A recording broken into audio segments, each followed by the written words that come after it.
Assalamualaikum warahmatullahi wabarakatuh. Selamat pagi Ibu Dr. DRA Dwina Kuswardani MKom dan rekan-rekan mahasiswa sekalian.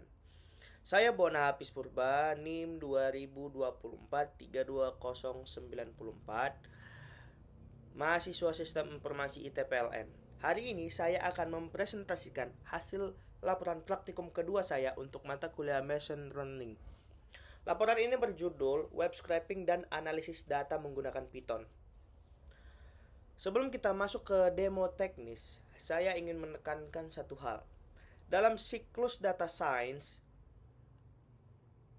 tahap yang paling memakan waktu bukanlah saat kita menjalankan model AI, melainkan saat kita mencari, mengambil, dan membersihkan data. Melalui praktikum ini, saya mempraktikkan bagaimana proses pengumpulan data tersebut diotomatisasi secara masif, cepat, dan akurat. Mengapa kita harus melakukan scraping? Tidak semua data di internet tersedia dalam bentuk API atau file Excel yang siap pakai. Sebagian besar data berharga terjebak di dalam struktur HTML atau Hypertext Markup Language. Dalam praktikum ini saya mempelajari anatomi sebuah website, yang dimana tag HTML seperti div, H1, dan A menjadi rumah bagi data kita. Atribut atau class and ID ini adalah koordinat atau alamat spesifik yang saya gunakan untuk memberitahu bot saya, ambil data di kelas ini, jangan yang itu, seperti itu. Library ekosistem Python, yang dimana request sebagai pengambil data atau requester, Beautiful Shop sebagai pembedah atau parser, dan Pandas sebagai pengelola data table atau data manipulator. Pemahaman fundamental ini sangat penting agar kita tidak asal melakukan scraping yang bisa menyebabkan bot kita diblokir oleh server. Mari kita bedah praktikum pertama. Objek penelitian saya adalah situs fake Python jobs. Di sini saya menggunakan alat bantu web scraper Chrome extension. Proses teknis yang saya lakukan adalah sitemap creation, yang dimana saya membangun struktur sitemap dari nol. Saya harus menentukan start URL agar bot tahu dari mana ia harus memulai tugasnya. Yang kedua ada selector hierarchy. Di sini letaknya lebih kompleksitas. Saya membangun struktur parent child, yang dimana parent selector saya beri nama list underscore job dengan tipe elemen. Saya mengaktifkan fitur multiple karena dalam satu halaman terdapat 100 kartu lowongan kerja.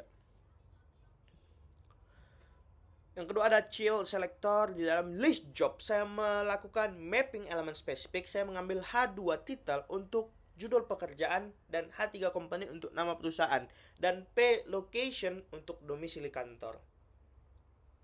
Yang ketiga ada scraping strategy. Saya mengatur delay sebesar 2000 ms. Mengapa? Agar bot saya tidak dianggap sebagai serangan DDoS atau DDoS oleh server website tersebut, sehingga proses pengambilan data tetap etis dan aman.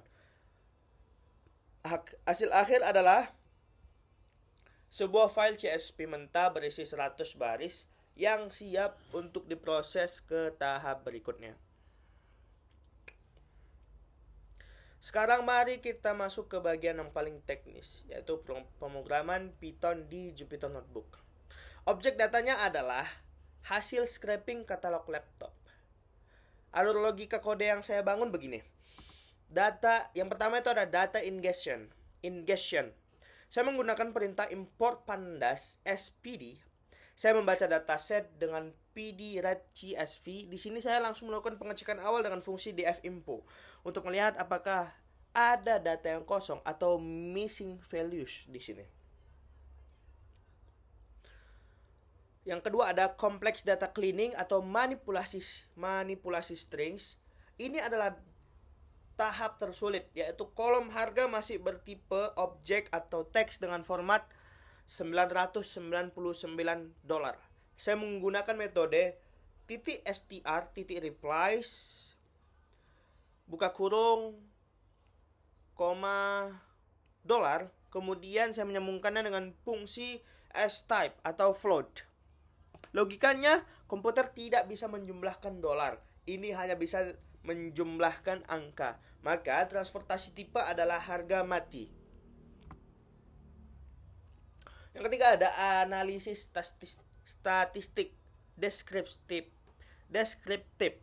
Saya menjalankan fungsi describe berdasarkan laporan saya menemukan bahwa median atau rata-rata harga laptop berada di kisaran $909.39. Spread atau penyebarannya kita bisa melihat standar deviasi yang menunjukkan seberapa bervariasinya harga laptop di pasar tersebut. Data visualization atau matplotlib, saya membangun sebuah bar chart untuk 10 sampel pertama data saya. Saya mengatur label X-aksis untuk nama produk dan Y-aksis untuk harga. Visualisasi ini krusial karena memberikan insight instan mengenai laptop mana yang paling overpriced atau paling ekonomis. Tentu saja, praktikum ini tidak berjalan tanpa hambatan. Saya menemukan beberapa kendala teknis. Yang pertama adalah selektor yang tidak konsisten. Kadang, beberapa data memiliki struktur HTML yang sedikit berbeda atau anomali. Saya mengatasinya dengan melakukan pengecekan selektor secara berulang di inspect element. Tipe data pada awalnya, saya mencoba membuat grafik. Program saya error. Ternyata itu karena saya lupa mengubah tipe data price dari string ke float. Saya memperbaikinya dengan teknik casting tipe data pada pandas. Efisiensi memori di sini saya belajar bahwa untuk data yang sangat besar atau jutaan baris, kita harus lebih efisien dalam penggunaan memori di Python. Sebagai kesimpulan, praktikum ini membuktikan bahwa web scraping adalah jembatan utama untuk implementasi machine learning. Tanpa kemampuan mengambil data dari web, kita sangat terbatas pada dataset yang sudah disediakan orang lain. Poin-poin yang saya pelajari adalah otomasi untuk menghemat waktu kerja hingga 90% secara manual. Dibanding cara manual maksudnya. Kualitas data atau pembersihan jauh lebih penting daripada kuantitas data. Dan terakhir ada Python dan Pandas adalah kombinasi yang paling kuat untuk manajemen big data saat ini. Demikian presentasi laporan saya. Saya Bona Hafiz Purba, siap menerima pertanyaan atau masukan dari Ibu Dwina dan rekan-rekan sekalian. Terima kasih atas perhatiannya. Lebih kurangnya saya mohon maaf. Assalamualaikum warahmatullahi wabarakatuh. See you guys.